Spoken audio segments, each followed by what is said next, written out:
నమస్తే రాజా గారు. నమస్కారం అండి. డాక్టర్ గారు, సీజనల్ గా వారికోస్ వెయిన్స్ ఎక్కువ అవటం కానీ తక్కువ అవటం కానీ ఇబ్బంది పెట్టడం కానీ ఇలాంటి అంశాలు ఉంటాయండి? ఎందుకంటే ఇప్పటి వరకు అసలు ఈ విషయం మనం ఎప్పుడు మాట్లాడుకోలేదు.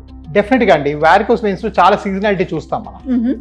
సో ఒక సీజనాలిటీ ఏంటంటే మనం చూసేది సమ్మర్ మంత్స్ లో చాలా బ్యాడ్ అవుతుంది. చాలా ఎక్కువ అవుతుంది. చాలా ఎక్కువయ్యి మనకి ఏంటంటే లోపల పుళ్ళు పడిపోవడము, ఆ హీట్ వల్ల అవన్నీ సాగటము, ఇవన్నీ జరుగుతాయి. ఆ హీట్ వల్ల వెయిన్స్ సాగి బ్లడ్ అంతా దగ్గర ఇంకా ఎక్స్ట్రా కూరుకొని ఉండిపోవడము, ఇవన్నీ జరుగుతాయి. అలానే ఇది ఇన్ఫెక్షన్ సీజన్. ఇప్పుడు ఫర్ ఎగ్జాంపుల్ రైనీ సీజన్ లో మనకు రకరకాల బ్యాక్టీరియాలు, వైరస్లు అన్నీ ఉంటాయి. అవునండి. సో అలాంటప్పుడు ఏంటంటే ఈ బాడీలో ఇన్ఫెక్షన్ టెండెన్సీ పెరుగుతుంది. అలాగా కొన్నిసార్లు కాళ్ళలో అధికమైన ఇన్ఫెక్షన్స్. ఇప్పుడు మేము ఫర్ ఎగ్జాంపుల్ ఇవాళ నేను ఆల్మోస్ట్ 11 ఇన్ఫెక్షన్ చూసాను. సివియర్ సెల్యులైటిస్, కాళ్ళల్లో వచ్చే ఇన్ఫెక్షన్ ని మనం సెల్యులైటిస్ అని సంబోధిస్తాం. వీటి కౌంట్ కూడా చాలా పెరిగిపోతుంది, గణనీయంగా పెరుగుతుంది రైనీ సీజన్లో.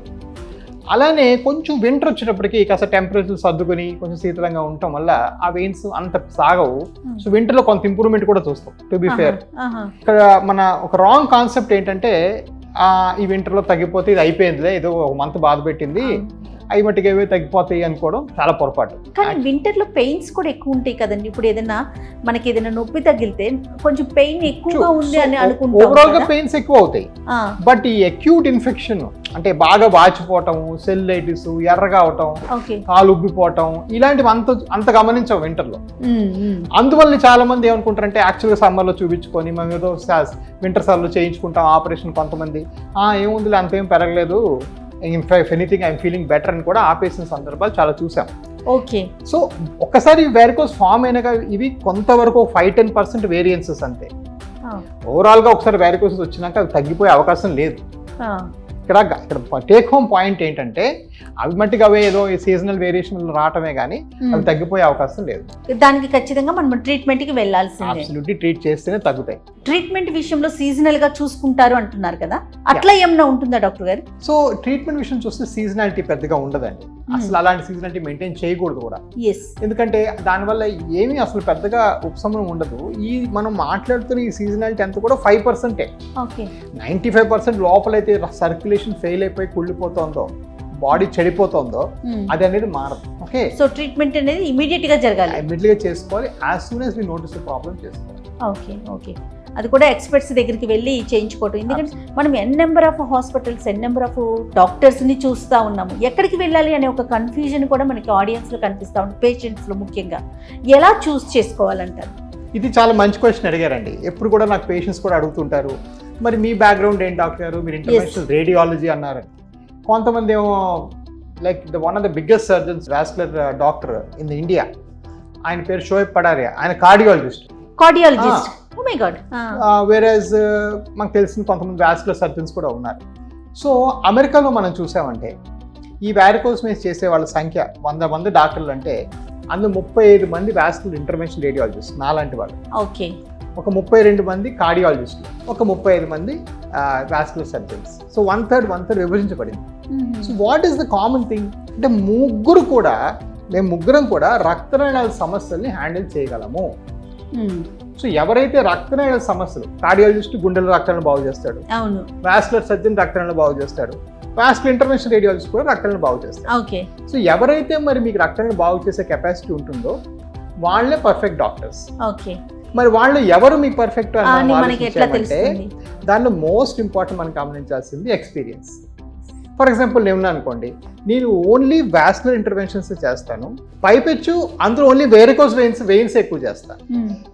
అది డిఫరెంట్ కంపేర్ టు కార్డియాలజికల్ పొద్దున హార్ట్ సర్జరీ, సాయంకాలం వారికోస్ చేయడం వేరు.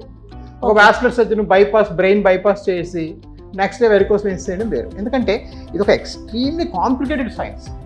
దీని మీద డీప్ అండర్స్టాండింగ్ ఉండి ఇదే ఒక ఫీల్డ్ గా మనం ప్రాక్టీస్ చేస్తేనే ప్రాక్టీస్ చేయగలం. ఇది అన్ని విధాలుగా నిజమైపోతుంది. ఇప్పుడు ఆర్థోపెడిక్స్ ఉందనుకోండి, న్యూరో సర్జరీ ఉందనుకోండి, అందులో స్పైన్ సర్జన్ కూడా స్పైనే చేస్తున్నాడు. ఇప్పుడు ఆయన బ్రెయిన్ ఆపరేషన్ మానేశాడు. అదే విధంగా ఆర్థోపెడిక్ వాళ్ళు ఎవరైతే స్పైన్ చేస్తున్నారో వాళ్ళు స్పైనే చేస్తున్నారు. సో డిపార్ట్మెంట్ వైజ్ గా మనకి అవైలబిలిటీ అనేది పెరిగింది. అలా పెరిగినప్పుడు ఈ extreme complexity of care handle చేయడానికి అదొక్కటే చేసి దానిలో డీప్ ఎక్స్పర్టైజ్ ఉన్న వాళ్ళే మీరు అడిగిన క్వశ్చన్ ఎవరి దగ్గర వెళ్ళాలి అంటే ఎక్స్పీరియన్స్ ఉన్న దగ్గరికి వెళ్ళాలి. బ్యాక్గ్రౌండ్ ఎక్కడి నుంచి వచ్చింది, ఎక్కడైతే ఎవడు బాగా చేస్తే వాడి దగ్గరికి. బ్యాక్గ్రౌండ్ లో ప్రాబ్లం లేదు. కానీ ఎక్స్పీరియన్స్ బ్యాక్గ్రౌండ్ నుంచి మీరు ఏం నేర్చుకున్నారు, ఏం చేస్తున్నారు అనేది మోస్ట్ ఇంపార్టెంట్ అయిపోతుంది. ఓకే. ఎందుకంటే ఈ ఫార్మల్ గా ఉన్న ట్రైనింగ్స్ ఏవైతే ఉన్నాయో, మనం ఏదో ట్రైనింగ్ కరికులం ఎంఎస్, ఎంసీహెచ్, ఎండి ఇవన్నీ ఎప్పుడో 40 ఏళ్ల క్రితం రాసిన పుస్తకాలు. సో దానిలో సరిపోయినంత అడిక్వేట్ చేంజెస్ అవ్వలేదు మన ప్రాక్టీస్ కి సరిపోయినవి. ఫర్ ఎగ్జాంపుల్, నేను ఇండియా వచ్చేదాకా 2014 దాకా ఈ స్కానింగ్ చేసుకుంటూ వెరికోస్ చేయడం అనేది ఎవరికీ తెలియదు. ప్రతి వాళ్ళు ఎక్స్ అని మార్క్ చేసి ఎవరికో దగ్గరకు పంపించి స్కానింగ్ కి వాళ్ళు చేసిన గుర్తులు పెట్టుకుని ఆపరేషన్ చేసేవారు. అవునవును. ఫస్ట్ అది రివల్యూట్ చేసింది నేనే 2014లో. లేదయ్యా మీరు ఎక్కడికి బయటికి స్కాన్ కి వెళ్ళక్కర్లేదు, ఆ స్కాన్ ఏదో నేనే చూపించి నేనే ఆపరేషన్ అదే మిషన్ వాడుకుంటూ చేస్తానంటే అది రివల్యూషనరీ. అలా మొదలెట్టింది. ఈ రోజు నాకు సంవత్సరానికి 5,000 ఆపరేషన్లు అవుతున్నాయి, ఇండియాలో హైయెస్ట్. సో ఈ రివల్యూషన్ తేడా కారణం ఏంటంటే నా రేడియాలజీ బ్యాక్గ్రౌండ్. నాకు స్కానింగ్ లో అంత డీప్ నాలెడ్జ్ ఉండటం వల్లే I could bring it. So background ఎట్టైనా పర్లేదండి, మీరు ఆ బ్యాక్గ్రౌండ్ వాడుకుంటూ పేషెంట్ కి సొల్యూషన్ ఎలా ఇస్తారు అనేది మోస్ట్ ఇంపార్టెంట్ పాయింట్. దానితో ఇప్పుడు మీరు అన్నట్లుగా చదువుకున్నది ఓకే, కానీ ఇప్పుడున్న టెక్నాలజీని మనం పేషెంట్స్ కి ఇవ్వగలగాలి. మనం ఏవేస్ హాస్పిటల్ కనుక చూసుకుంటే మంచి లేటెస్ట్ మిషనరీ మొత్తం కనిపిస్తూ ఉంటుందండి. ఎప్పటికప్పుడు ఎవ్రీ మంత్ నేను వచ్చిన ప్రతిసారి కూడా మనం కొత్త కొత్త మిషన్స్ ని పరిచయం చేస్తూ ఉంటాం. దాని మీద మీ ఇంట్రెస్ట్ ఎక్కువగా కనిపిస్తూ ఉంటుంది డాక్టర్ గారు. అబ్సల్యూట్లీ అండి, అది is very close to my heart. నేను ఏంటంటే అందరూ ఏదో వస్తువులు, కార్లు, నగలు అలా కొనుక్కున్నట్టు నాకు ఈ మిషన్ లిస్ట్ ప్రతి 3 నెలలకు ఒకసారి నేను అమెరికా ఫారెన్ కంట్రీకి వెళ్ళిపోతాను. నా ప్రాబ్లం నేను వచ్చిన దగ్గర నుంచి ఇప్పటిదాకా కూడా అసలు వీనస్ కేర్ లో మన స్టాండర్డ్ ఇండియాలో ఎవరు లేరు. హైయెస్ట్ ఉన్నాం. హైయెస్ట్ ఉన్నప్పుడు మరి ఒక ప్రాబ్లం ఏంటంటే మనకి కొంచెం కాంప్లెసెన్స్ వచ్చేస్తుంది. మనకు మించిన ఎవడున్నాడులే, మనం 10 ఏళ్ళు కామ్గా కూర్చుని అయిపోతుంది. నాకు అది చాలా భయం. అలాంటి కాంప్లెసెన్స్ రాకూడదు, అలాంటి గర్వం రాకూడదు. We should very humble and very foolish. We should be very humble and very foolish. అది నా లైఫ్ మోటో. కాబట్టి నేను 2-3 నెలలకు ఒకసారి ఏదో బ్రెజిల్లో, యుఎస్లో కూడా లేని ట్రీట్మెంట్ బ్రెజిల్లో ఉన్నాయి. వాళ్ళు కాస్మెటిక్లీ కాన్షియస్. కొంచెం వేడి దేశం, బాగా పాష్ కంట్రీ, అందరూ కాస్మెటిక్ అందంగా ఉండాలి లెగ్స్ వాళ్ళకి. చాలా they maintain very high impression.